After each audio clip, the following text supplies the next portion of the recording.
We don't want to wait for the tracks to soak because we are kind of crunched to get this thing ready. We got a little over a month, so. And we don't have a lot else that we can do. No. Until we get the tracks and the fenders on and the fuel tank and and the seat and all that stuff.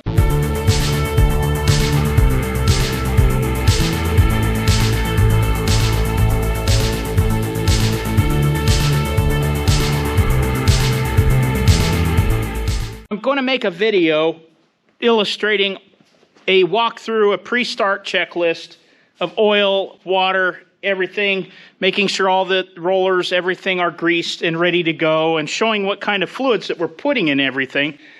But again, what's stopping us is we need that firewall on there. Knock this corner off right there. I can see that right now. I had to weld that and fix it. Yeah, so anyway, we're fitting. We just need to round this off right there. All right. It'll fit. We're going to test fit all of this stuff. This goes just right there. Yeah. I see how that corner is already. Yeah, see, it's rounded off. We'll have to do that with that other one. Actually goes right. These go over it. Yeah. Like this. And there's actually, I can't get that. Yeah, I got one stuck too. And then our firewall goes, so we could mock up the firewall if we bolt this down to here and then bolt the firewall to this. First thing, I'm just going to go on the grinder and nip this little corner off right here. That's a corner I repaired, but it should be kind of squared off like this one, but it won't take. No, I didn't really know. The reason that we're even messing with this right now is so we can get the firewall in here and get the gauges in here to plug this up. And I just tried to test fit the gauge that I thought I was going to use. The sender on it's too short. This one's a 224-3344. I'm hoping that the sender, the tail, is a lot longer. There's no need to even stretch it all the way out. I got plenty to make it up here to the firewall with this temperature gauge. The good news is this 224-3342, it will work on our Caterpillar 22, which actually needs a temperature gauge, but it will not work on a D4. Another thing I just got the parts for is to run a wire from this magneto cutoff switch up here to the top of the magneto. So I'm going to make one of those. I'm going to put a connector up here at my magneto. I'll loop this down and then back up to connect to the back of the switch here. So that should be plenty.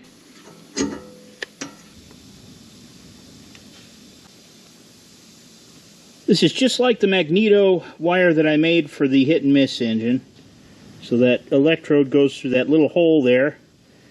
And right there, there's that little tooth.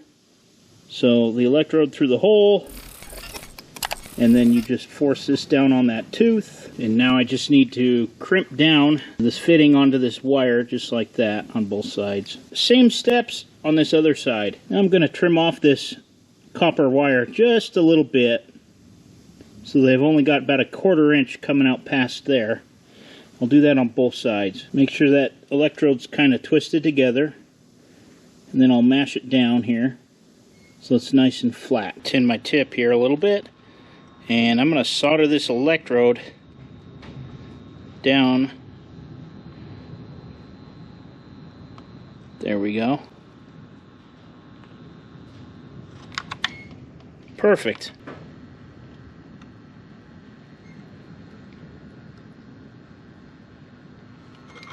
Put my wire on here next.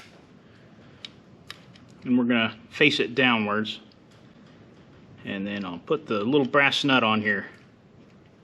Just loose, because I got to wiggle this around a little bit. The other end, and put it on the top of the magneto, and that's as easy as that. Then I'll snug everything up. Because most of the bolts in this floor pan were completely rusted out, especially these ones back here.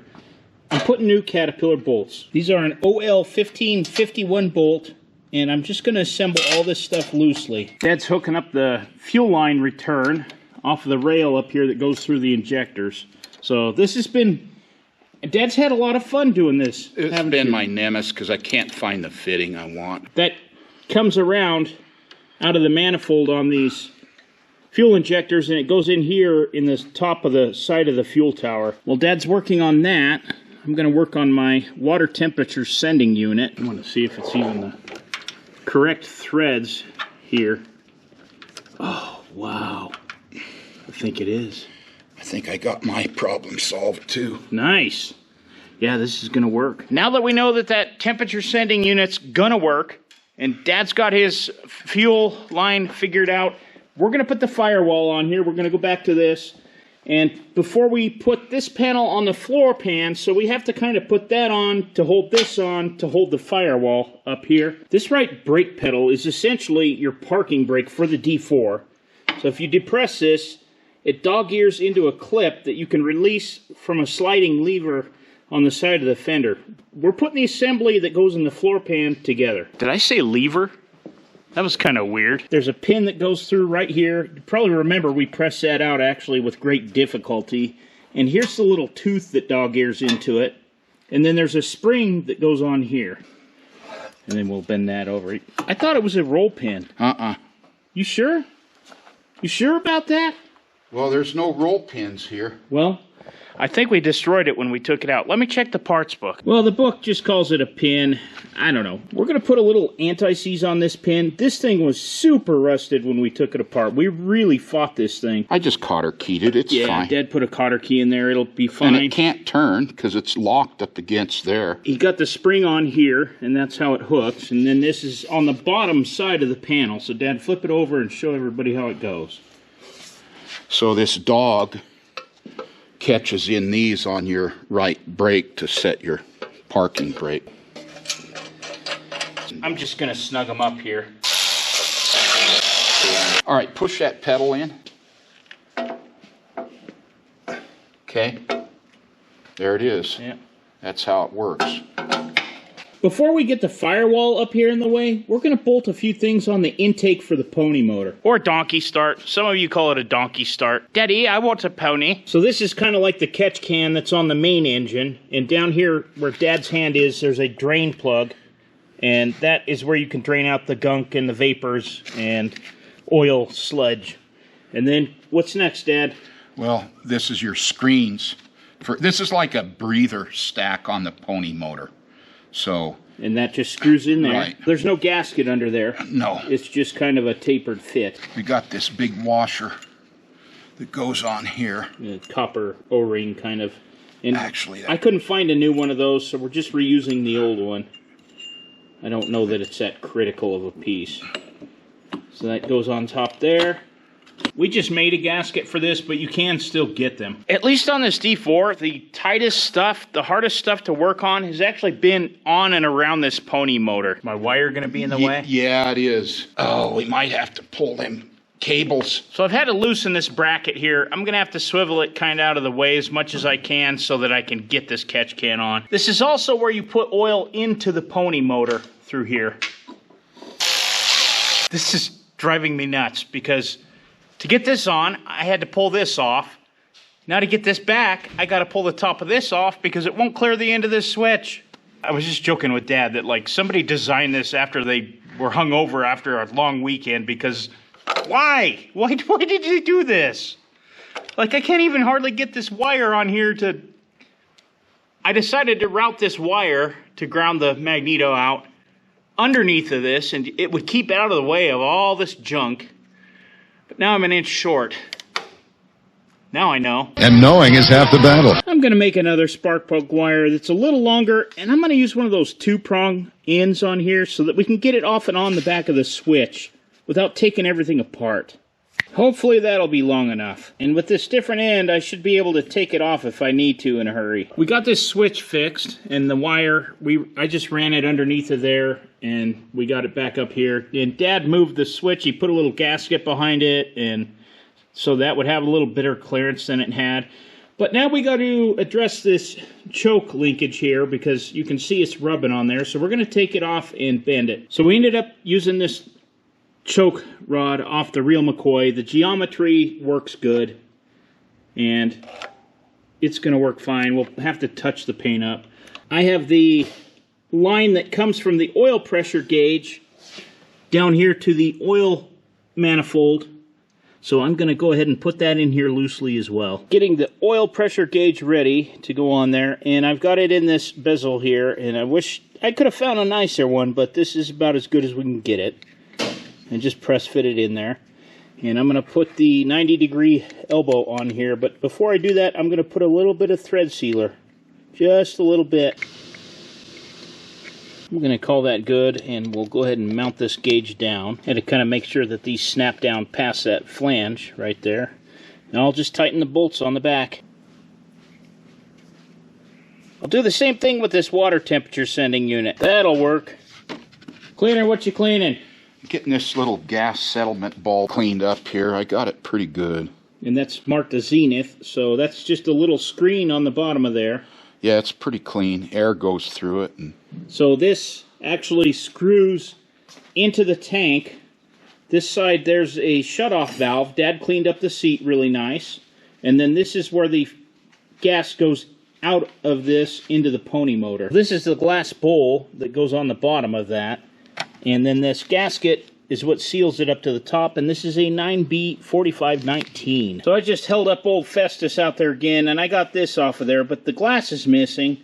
But I need this fitting right here off the back so I can adapt it to the one that Dad just cleaned up. I need to get the tape off of here, and we're going to put all this together. Put our gasket on here.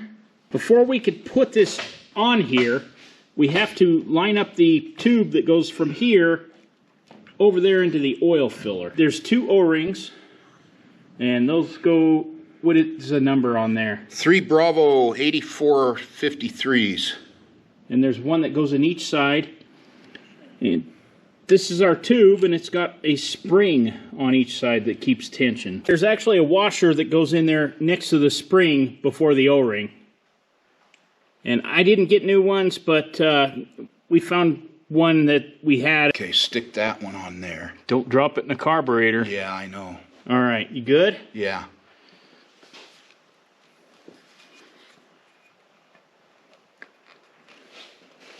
Because, see, you're going to have to. I'll hold tension and we can line it here. Boy, this is like a... That's why I say you got to put this on at the same time.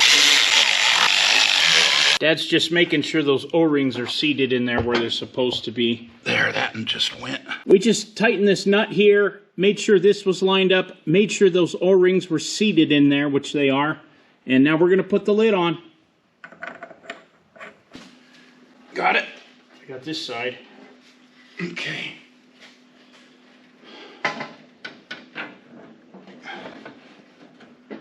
Gonna see how the fuel line from the carburetor is gonna work going through here, because it should come out this hole right here in the firewall.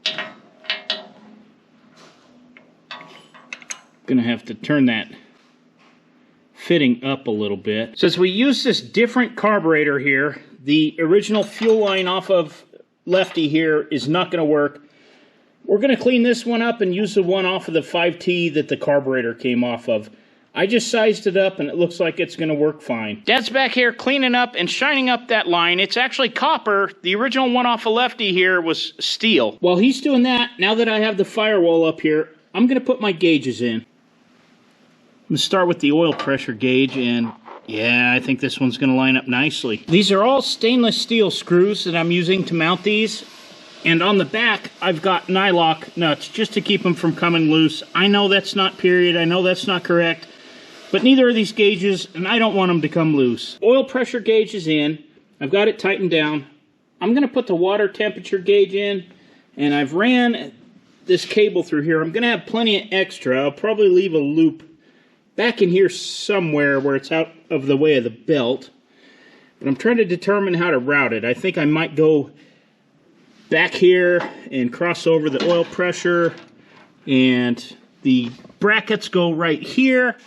And right here, and then up into there. While I've been working on gauges, Dad's over here working on the fuel tank, and we never really cut this screen out of here before. I think we've looked in here, but this fuel tank is in remarkably good shape. There's a little bit of rust in there, but it's very light. And we're going to put some diesel in here, slosh it around. I'm not worried about it at all. It looks really pretty good. The tank had this like copper cone screen in here. We're just going to clean that out. There's a snap ring that goes in here at the top to hold it in. And we have the original dipstick out of Lefty here. And it says up here at the top, 24 gallons. There's nothing in there anywhere that I can see. That end's clean down there.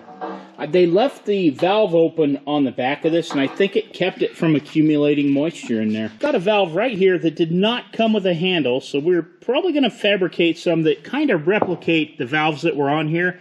The ones that were on here are in pretty poor shape. I did get the updated part number of the 2B1397 valve, and for what these cost, they should have came with a handle.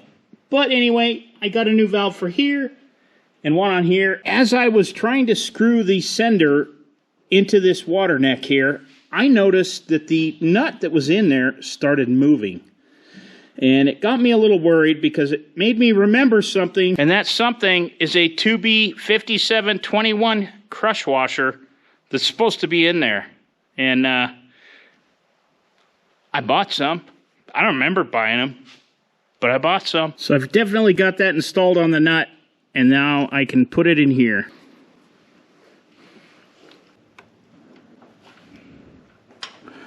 Now I feel better. Well, this is our wire that comes off of there. And I'm going to put a clamp right here. This is a factory position for a clamp. And what I've done is I've took a piece of silicone hose and just cut a small chunk out and a slit in it so that I can run that through that metal clamp. I've elected to put the clamp down, although it looks like it should maybe go up the other direction. I thought it might be better to keep that further away from the exhaust manifold. There's another clamp that goes right there in that hole, but you guys get the idea. Got that sending unit ran all the way over here, and I'm just going to mount the gauge now. And then what I'm going to do is just coil this up. I'll probably keep it together with some zip ties, and it'll fit nicely right here behind the gauge. I'm sure you heard it in the background. That's the gasket maker. He's making gaskets. We need one that goes here next to the firewall and up here on the other side of the firewall. I'm going to use this cable strap, 7K1181 strap. No, I'm not joking. This is a Caterpillar zip tie. These are leftovers from when we were in the excavating business. I am going to make this into a nice, neat coil right here, in case you thought I was joking. There's a little fine screen. I think I can take it loose. And this is the valve that's under the tank on the pony motor, the fuel tank. There it goes. I got it. And Dad's trying to get that screen off so we can get it cleaned up. I think we got it. Yeah, it's got a ooh, look at that. That's kind of cute. Okay. I've got that extra wire looped up and tucked down in there. That'll sit in there rather nicely. I'm going to go ahead and tighten up my line going to the oil pressure gauge. There they are. Not too bad for a retrofit. Dad's got that screen cleaned out really well. Yeah. He cleaned out inside there on the seat. And then this is the adapter. We took off the other 5T. Dad's just very gently on the threads, putting a little bit of thread sealant on there. And then we're going to install this valve with the seat. And we could put our little O-ring in there. This is just spring-loaded. These go in here. And there's actually two positions that you can put this, because there's holes here and here. So if your valve sits at a little bit of an angle, you can change it. So then the sediment bowl goes on there. And we just tighten this up on the bottom here. And that's it. We're going to attach this to the intake on the carburetor. And we need to get our gasket back here first. We want the nuts back there on your side. All right, you got to put a gasket. Let me have that. I got my gasket. We started working on the throttle linkage, and this is what the pony motor fuel tank mounts on. What are you doing up here? Gasket making. And what are these gaskets for? Fuel tank. So these are the ones that go under the fuel tank, and what we're using is actually... Old belting. Yeah, an old... I don't know, cargo strap that we're just cutting off, and then Dad's using the torch to kind of melt it to keep it from unraveling. But that's pretty much what was underneath of it when we took it apart. That same sort of material. Just a little further apart. I thought they were 5 1/8 inches, but I need to go a little more. And what are we going to do here? Put one piece here, like this, and one over here. And this is the bracket that holds the throttle, and it had that same sort of material behind it. I think to reduce vibration. I believe this was under the fuel tank. Yeah, something like. Yeah, and it's kind of a, I don't know, is that a felt? I don't know. Yeah, I don't know what it was. It was something like that, see. There's a little Woodruff key that goes in here, and then we're going to put our linkage for the throttle and hang that bracket up here where it belongs. These are all the parts I got cleaned up and painted up. I'm going to start putting the throttle linkage together. I'm going to put this arm on first. Get our Woodruff key in there. I see a problem again. What now? Remember that wire we moved going to the magneto? Yeah. I think we're going to have to move it again. I've only had 1 cup of coffee this morning, so that's why I probably put this on backwards. I got to flip it around. Like Dad just pointed out, usually the part number faces outward. Okay, that's how it's supposed to be. Yes, my wire for the magneto kill switch is in the way once again. At least I learned from experience. And put this kind of connector on here so I can do this sort of stuff. Like that. That'll work. Yeah. It's good. This is the pony motor fuel tank that I've sealed internally before, and I found some cat bolts to install it with. I'm going to install the sediment bowl and valve down here in the bottom, but I want to make sure I get it lined up, because here's the throttle bracket where it mounts, and you can see the holes in here are opposite sides. When I get this screwed in there, I'm going to want it to sit about like that. And that's how it was on the 5T outside. Of course, thread sealer. Dad's making the gasket up here for the top. You can hear him using the torch to singe it. Dad's going to do the honors and put his shiny cap on there. Go ahead, Dad. Clean this cap up, the vent, new gasket, all shined up.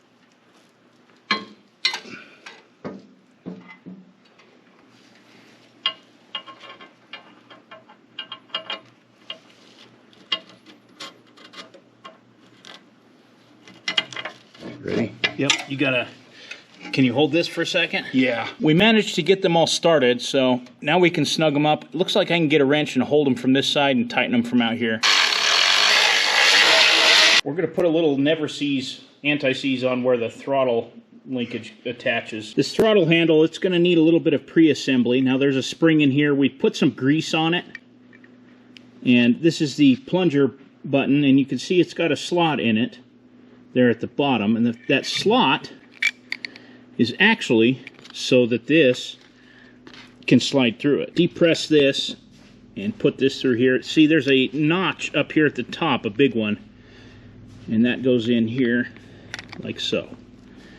Then our bolt will go in here, and this is what's going to hold it on the bracket. Now I didn't disassemble this because it's got that tiny pin in there. I couldn't get it out, so I went ahead and painted it all together. I got it freed up, and I put a little oil in there around that spring inside of here. Put a little anti-seize on these. There we go. Now that we've chased the threads, I feel a lot more comfortable about it.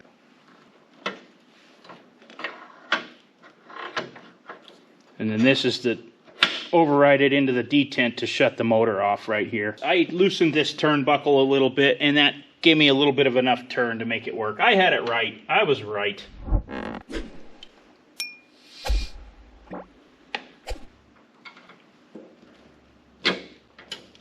Learned something the hard way.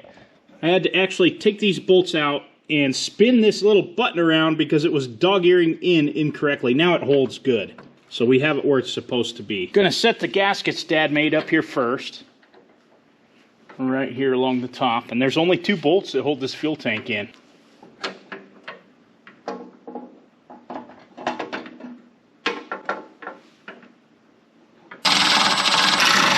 Dad did a little bit of adjustment over there, and now we got the throttle linkage working a lot better. Hook up our fuel line going to the pony motor. And just a hair more turn right there will line us up really well.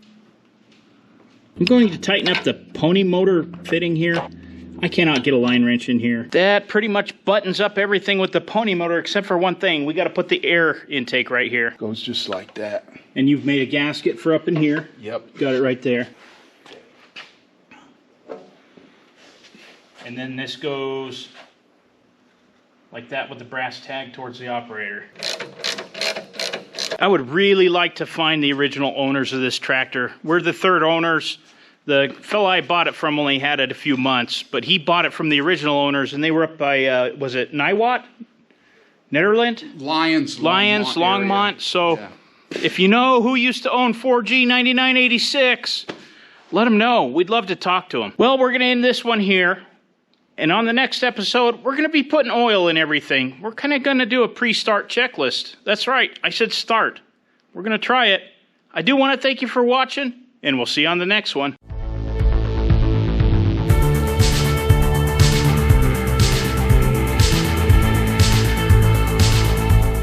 How'd you cut your finger? I don't know.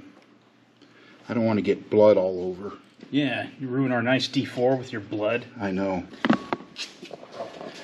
Dad's biggest concern is that we got blood on the tractor. That's right. Here you go.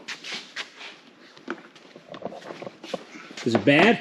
No. Dad cut himself somehow, but now we can literally say we've got blood, sweat, and tears in this. We've been crying since day one.